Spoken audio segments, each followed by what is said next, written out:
Mayong adlaw, mabuntago niyo diha mga kapislat.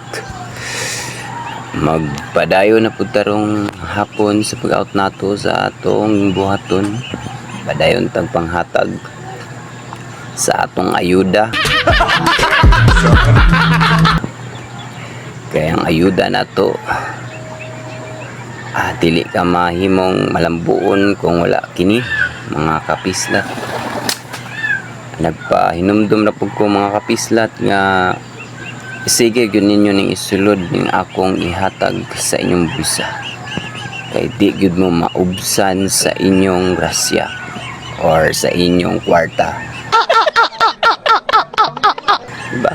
Sa wala na may kwarta, no? Basta naara ako ang ihatag ninyo sa inyong bulsa, naarya po mo'y makita nga kwarta. Maong mga kapislat, andam na mo sa ako ang paglibot suroy na pod ug panghatag og ayuda. Let's go.